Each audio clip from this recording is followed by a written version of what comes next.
또 짐승 같은 범죄를 하나 소개하려고 합니다. 네. 황영동 살인 사건인데 황영동. 49살 먹은 사내가 대낮에 공중화장실에서 자기랑 아무 상관도 없는 여성을 성폭행을 시도를 합니다.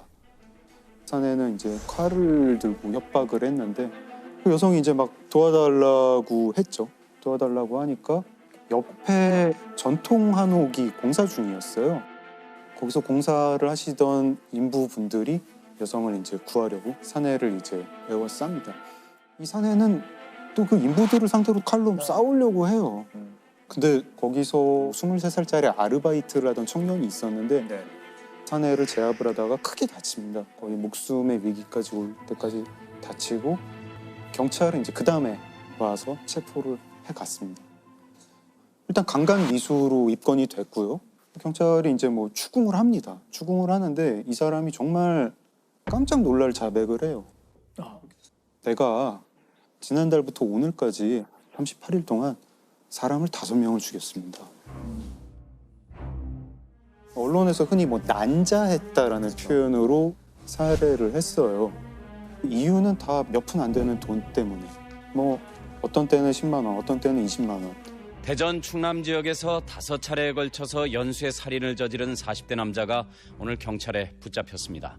이 용의자는 부녀자들이 혼자 있는 다방이나 가정집을 노렸고 범죄 수법이 아주 잔인했습니다.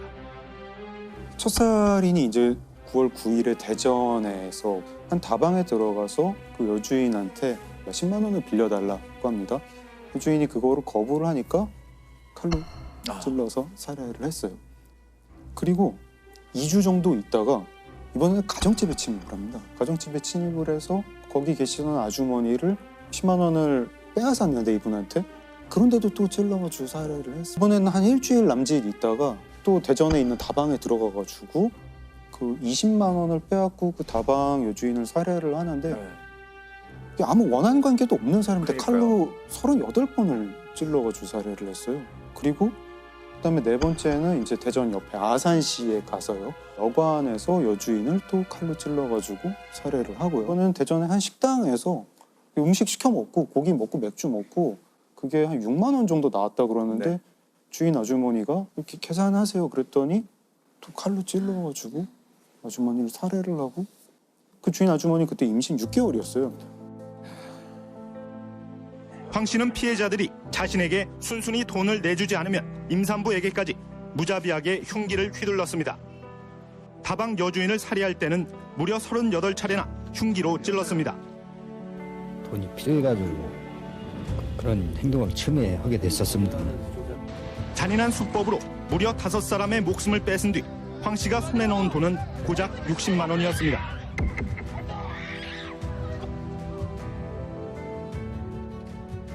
이게 총 몇 개월간 일어났던 거죠? 이게 9월에서 10월인데 정확히 2달도 아니고 한 38일이에요. 너무 짧은 사이에 인과관계도 없고. 근데 더 황당한 건 뭐냐면 이 사람이 이 사건을 벌이기 전에 7월에 잡혔었어요. 그리고 어떤 여성을 성폭행을 하려다가 특수강간으로 체포가 됐습니다.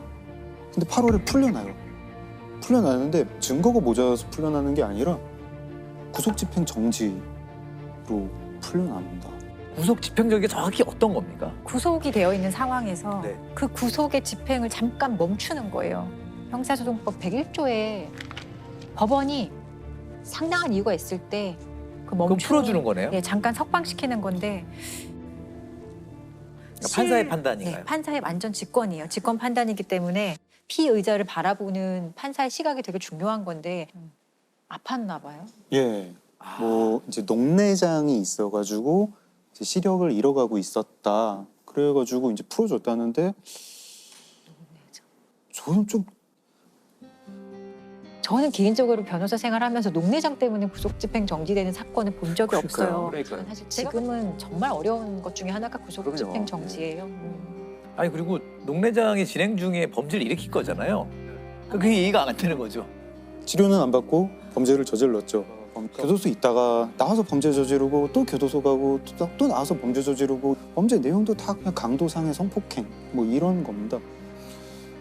이거 이제 황영동은 붙잡혔죠. 붙잡혀서 1심에서는 사형 선고를 받고 2심에서는 다시 또 농내장이 사유인데 무기징역으로 감형이 됩니다. 이 황영동을 붙잡은 23살 청년의 이야기도 되게 감명이 깊었어요. 그날 아르바이트를 하러 왔었는데 웬 흉악범이 칼을 휘두르면서 여성을 위협을 하니까 맞을지 모른다는 생각을 하면서도 그 흉악범을 막아야겠다. 제압을 한 거죠.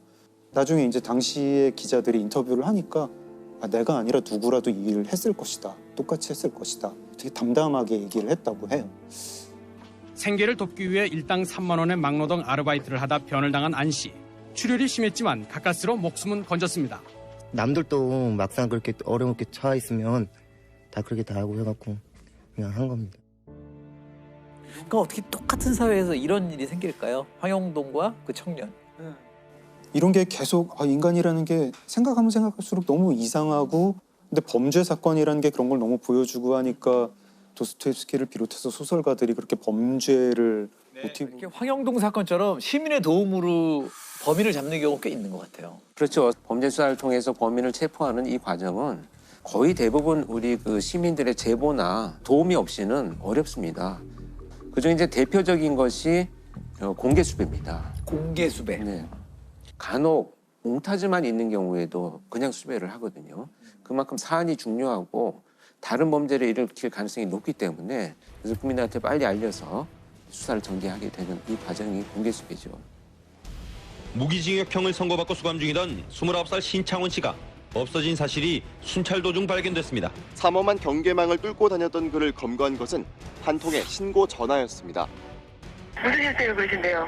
신창원이 부자랑을 좀 못하는 사람이 맞다고요.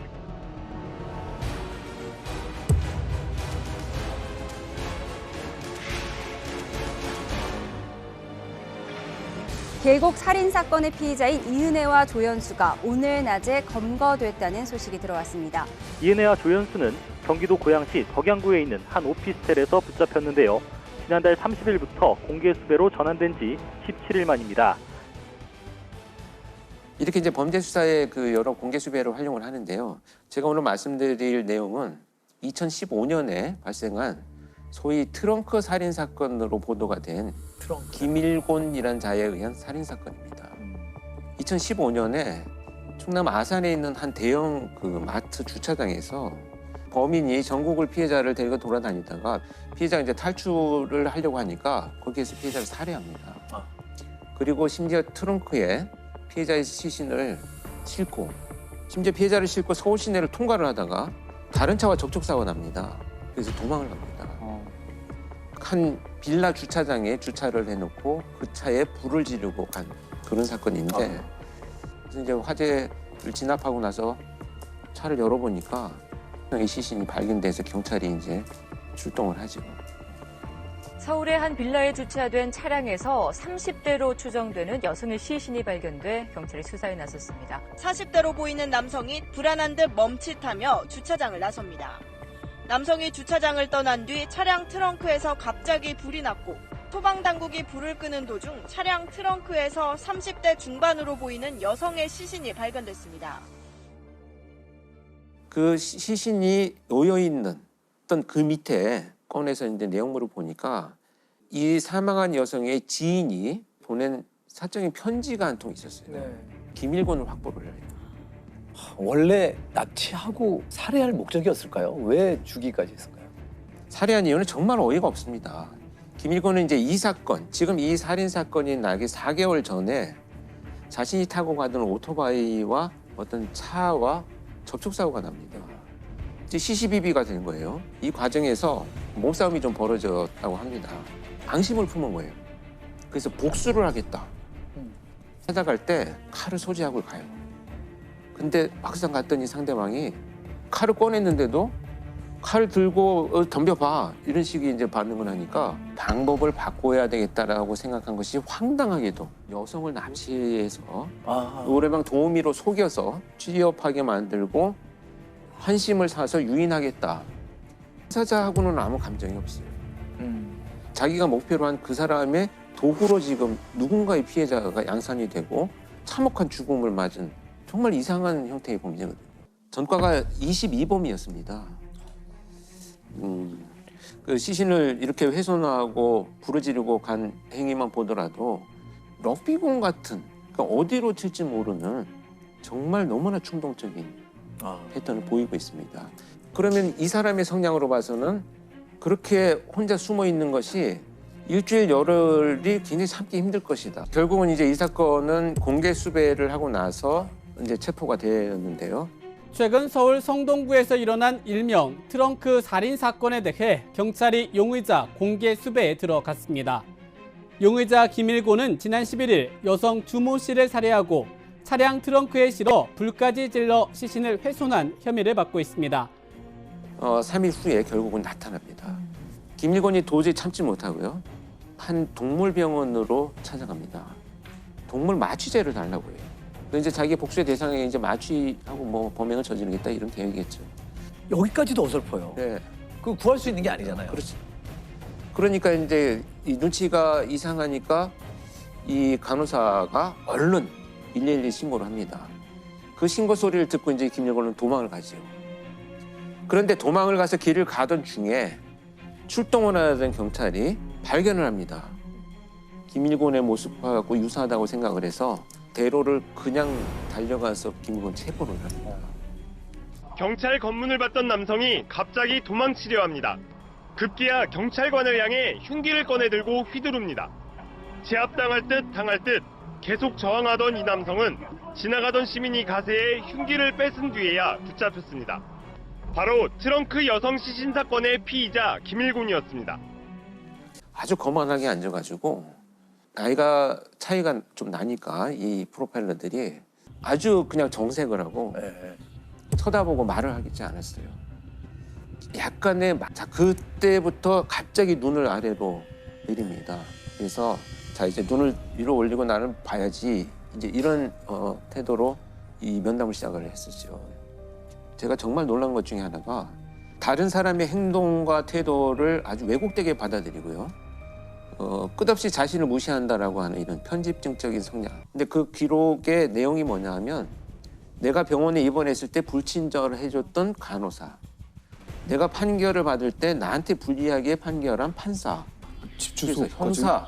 그래서 제가 그걸 물어봤죠. 그랬더니 단 한마디로 돈 주면 다 돼.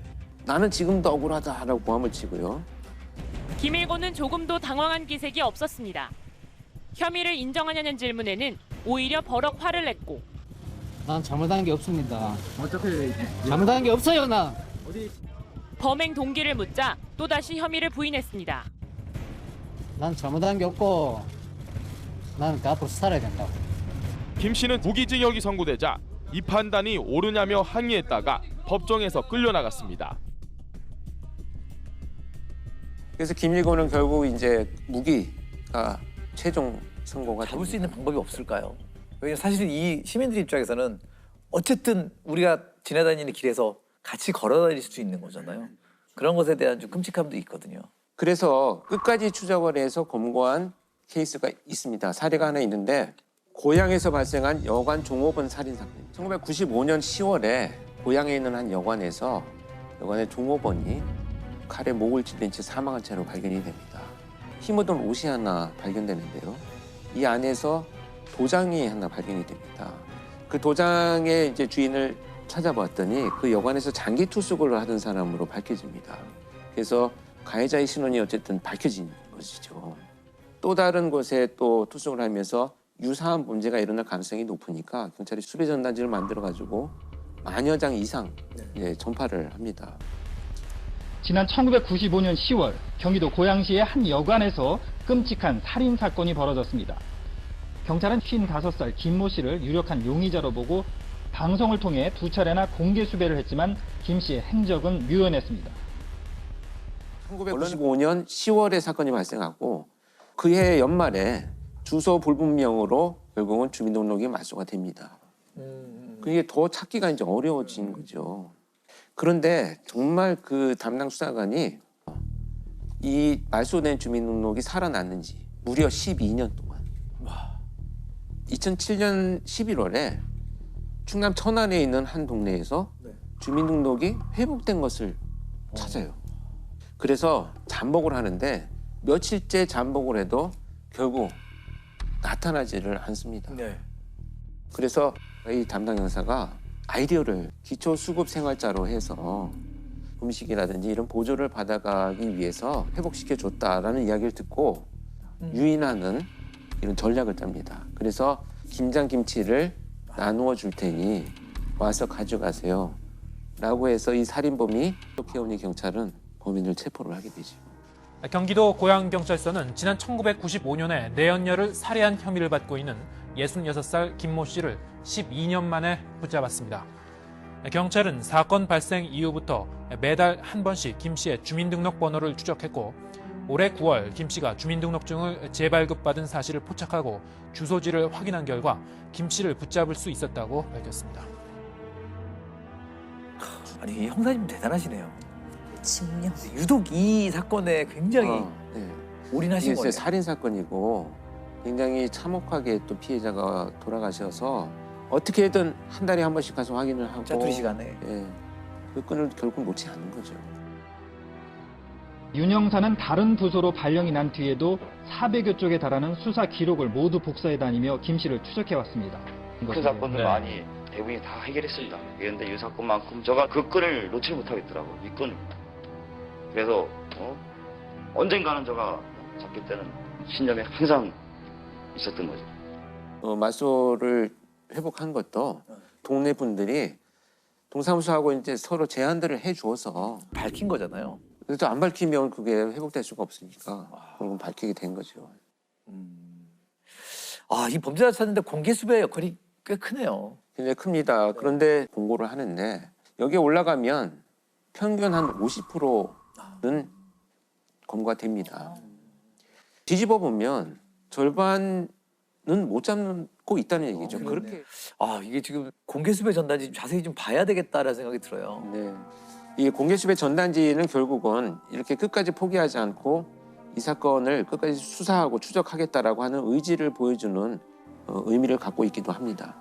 그리고 이 범죄자들은 새로운 범죄를 또 하고 있을지도 몰라요.